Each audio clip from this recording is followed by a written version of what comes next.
Delhi high court న్యాయమూర్తి justice Yashwant వర్మను Allahabad హైకోర్టుకు పంపేయాలని supreme court collegium నిర్ణయించడం ఆశ్చర్యం.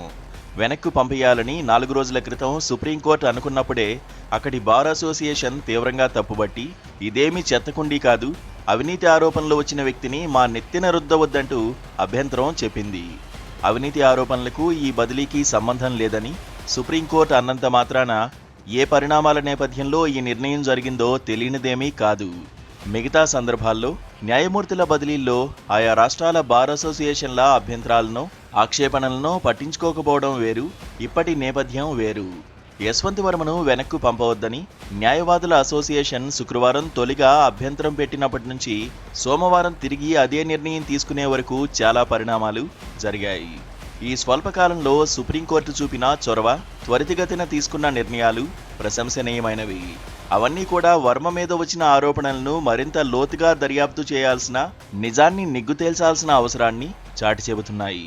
కానీ ఇంతలోనే మళ్లీ ఆయన్ను అలహాబాద్ పంపాలన్న నిర్ణయానికే సుప్రీంకోర్టు వచ్చిన కారణంగా అక్కడకు సదరు బార్ అసోసియేషన్ అవినీతికి వ్యతిరేకంగా పోరాడుతున్నట్టు, సర్వోన్నత న్యాయస్థానం ఈ కేసులో ఏదో రాజీ పడిపోయినట్టు సామాన్య జనానికి అనిపించే ప్రమాదం లేకపోలేదు.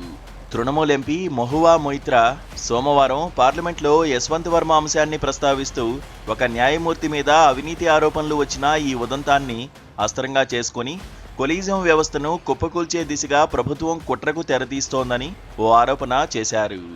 రాసిపెట్టుకోండి, ప్రభుత్వము, గోధి మీడియా కలిసి కొలీజియం వ్యవస్థను అప్రతిష్ట పాల్చేసి తాము ఎంతో కాలంగా అనుకుంటున్న విధానాన్ని తేవడానికి వీలుగా పరిస్థితులను, వాతావరణాన్ని, కార్యక్షేత్రాన్ని సిద్ధం చేస్తున్నాయని వ్యాఖ్యానించారామె. నరేంద్ర మోదీ తొలి విడత పాలన తొలి ఏడాది తొలి మాసాల్లోనే నేషనల్ జ్యుడిషియల్ అపాయింట్మెంట్స్ కమిషన్ ఏర్పాటు కోసం ఓ ప్రయత్నం చేయడం, సుప్రీంకోర్టు మరుసటి ఏడాది దాన్ని కొట్టివేసి కొలీజియంను నిలబెట్టుకోవడం తెలిసిందే.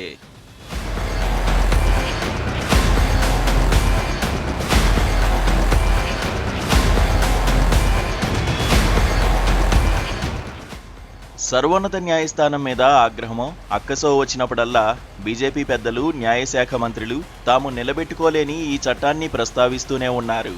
రాజ్యసభ ఉపాధ్యక్షుడు జగదీప్ ధన్ఖడ్ గతంలో దీనిని ఏకంగా ఎంపీల చేతకానితనానికి ప్రతీకగా అభివర్ణించిన సందర్భం ఉంది. యశ్వంత్ వర్మ ఉదంతం సందర్భంగా ఆయన దీనిని మళ్లీ ముందుకు తేవడం, న్యాయ వ్యవస్థలో అవినీతిని రూపుమాపే వజ్రాయుధంగా బీజేపీ నాయకులు, కొన్ని మీడియా సంస్థలు చర్చిస్తూ ఉండడం గమనార్హం.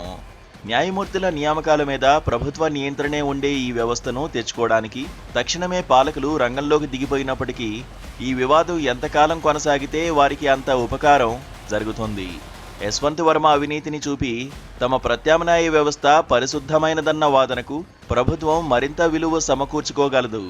సిజేఐ నియమించిన త్రిసభ్య కమిటీ నివేదిక వచ్చేదాకా వేచి ఉండాలని నిర్ణయించామని అంటూనే సోమవారం స్వపక్ష, విపక్ష అధినేతలతో ధన్ఖడ్ న్యాయ వ్యవస్థ మంచి చెడుల గురించి చర్చలు జరపడం గమనార్హం. ఎన్జేఏసీని సమర్థించని పక్షంలో న్యాయస్థానాల్లో అవినీతిని బలపరిచిన అప్రతిష్ట తమకు వస్తుందేమోనని ప్రతిపక్షాలు సైతం భయపడే పరిస్థితులు ఏర్పడవచ్చు. వర్మ వ్యవహారంలో చీఫ్ జస్టిస్ సంజీవ్ ఖన్నా స్పందించిన తీరు ప్రశంసనీయమైంది. ఢిల్లీ హైకోర్టు యశ్వంత్ వర్మకు కేటాయించిన విధులన్నింటినీ రద్దు చేసింది. నామమాత్రంగా జడ్జిగా మిగిలిన ఆయన్ను కదల్చకుండా వదిలివేసి ఉంటే సరిపోయేది. అలహాబాద్కు తిరిగి పంపేయాలన్న కొలీజియం నిర్ణయం ఈ ఉదంతాన్ని మరికొంతకాలం వివాదాస్పదంగా కొనసాగించడానికి ఊతమిస్తోంది. న్యాయ వ్యవస్థను అతివేగంగా తలెత్తుకునేట్టుగా చేయాల్సిన బాధ్యత ఖన్నా మీద ఉంది.